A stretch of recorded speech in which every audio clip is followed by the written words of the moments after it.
I want to start by reading a quote by Reverend Jim Wallace, which is, "Budgets are moral documents. It highlights that where you allocate your money reflects exactly what and who you value most in your community or household." This is my third year on budget and my last budget HUD hearing.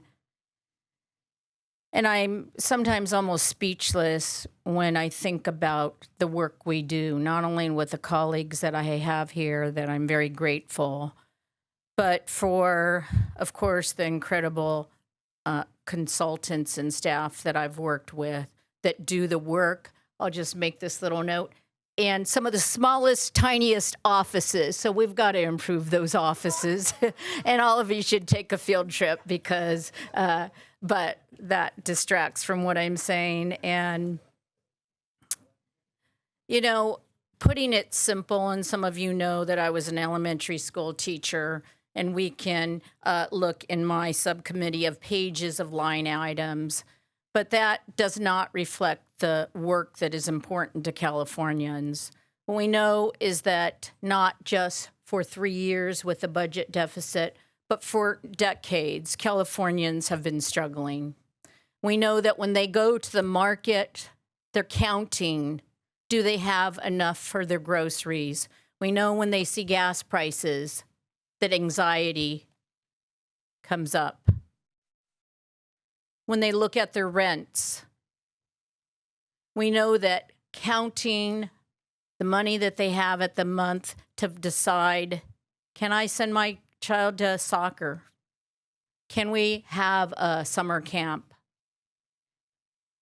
So for Californians, what we do here is real.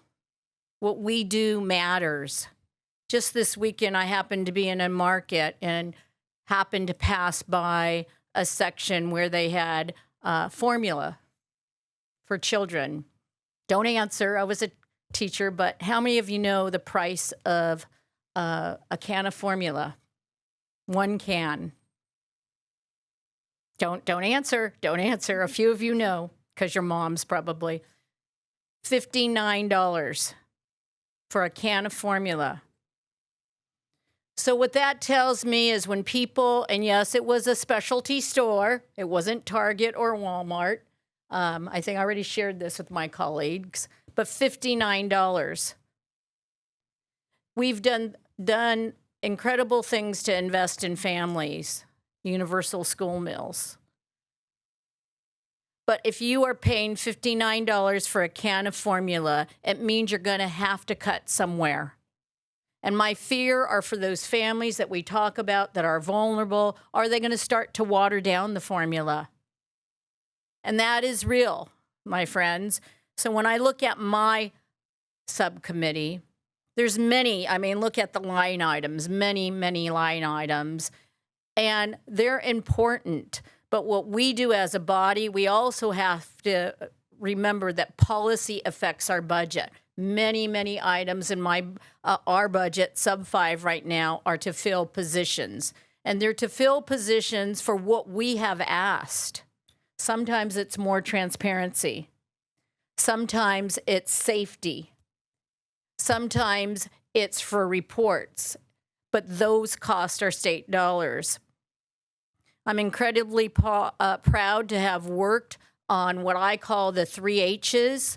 And again, elementary school here, the 3 H's: housing, healthcare, and human services, to me, are the fundamental basis of what we need to do as in government. If we do not have housing, the foundation, then people fall into homelessness, and we have spent billions of dollars backfilling this. Human services, everything from our CalFresh, all of these things that we know. It's summer. Think of kids who are not going to school. They may not be getting those meals. And of course, healthcare. If people cannot get healthcare, they simply die faster than others who have healthcare. So with this budget, I'm very proud that we worked hard. We pushed forward to increase what was initially proposed for housing, adding more dollars to our HAP. But let me be clear, as the governor has been, there has to be accountability. We cannot put money out there without accountability, and we have more work to do on equity with those funds, more work so some of our smaller cities have access to those funds.